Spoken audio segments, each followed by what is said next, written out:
Assalamualaikum, hai semua, Harun Fadilah di sini. Ayo kita bahas tugas studi independen yang diberikan oleh PT Cihel Technologies tentang VR Introduction One. Nah, dalam tugas ini, kita diminta untuk bikin game VR yang keren dan nambahin beberapa fitur seru. Jadi, kita harus bikin game VR yang bisa kita atur jumlah musuhnya, terus tambahin juga teks yang nunjukin beberapa musuh yang sudah kita hancurin, info tentang musuh yang masih ada, dan pas udah hancur semua musuhnya, kita harus munculin teks "You win" atau misi selesai. Oke, langsung aja kita lihat kode yang diperlukan untuk bikin ini semua. Kita masuk ke dalam Visual Studio Code, di mana kita akan melihat kode untuk player. Player ini adalah orang yang akan bermain VR, dan untuk kode ini nantinya akan disandingkan dengan kamera di dalam aplikasi Unity.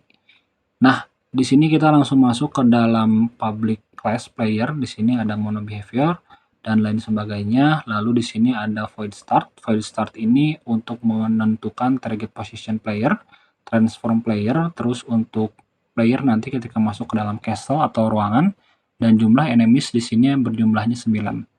Lalu di sini ada update, void update, recast hit. Recast hit ini untuk nanti player masuk ke dalam castle atau ruangan ya. Jadi ketika nanti player melihat button atau tombol untuk masuk ke dalam pintu dan masuk ke dalam ruangan, itu nanti playernya akan langsung transform masuk ke dalam ruangan tersebut.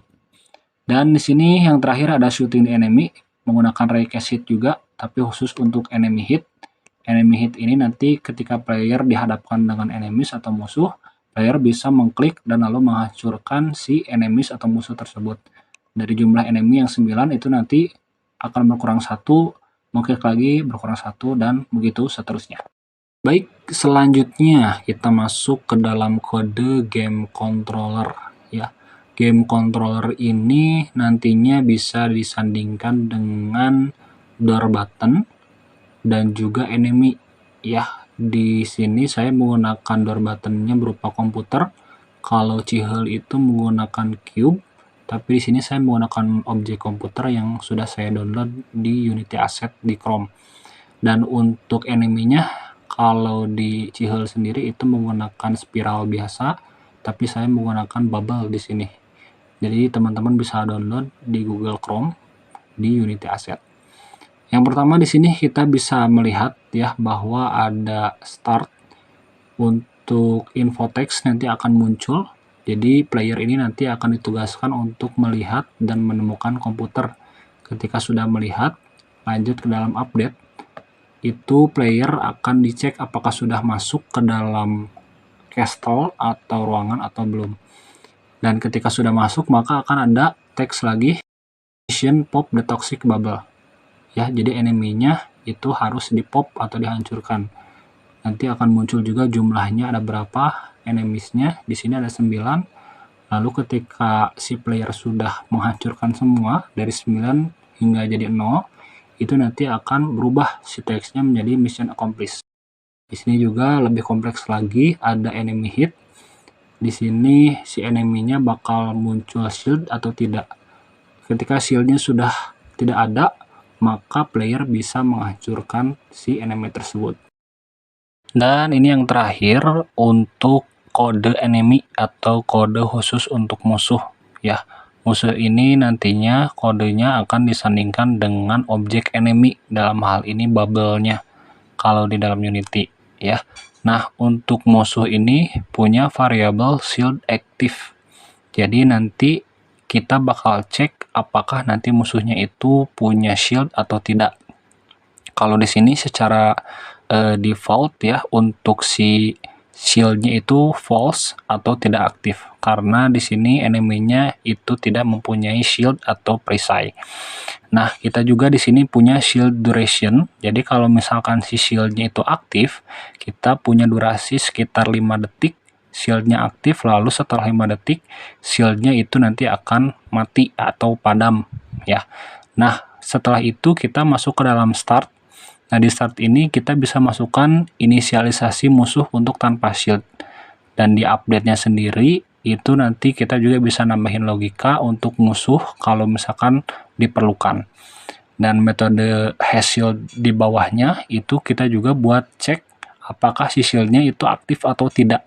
karena di sini defaultnya itu false atau tidak nyala, maka musuhnya ini tidak punya shield.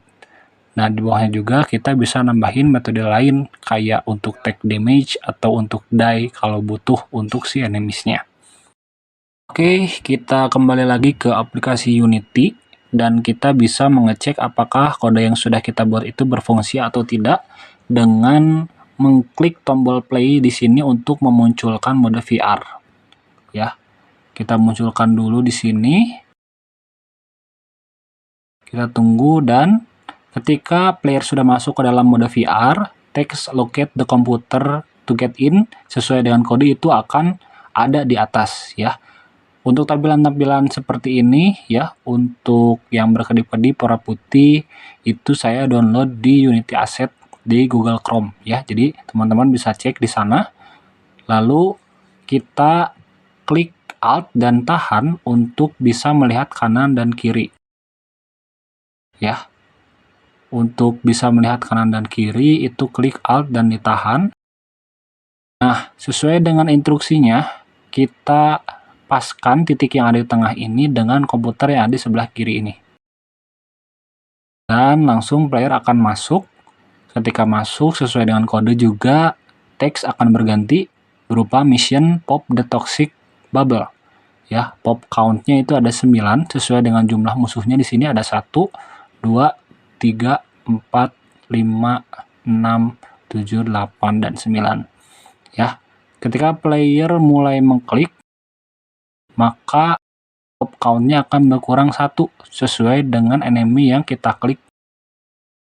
Kita klik lagi, 7, 6, 5, 4, 3, 2, 1, dan ketika 0 maka akan berganti menjadi mission accomplished. Baik, sekian yang dapat saya sampaikan. Terima kasih, sampai berjumpa di presentasi berikutnya. Bye-bye.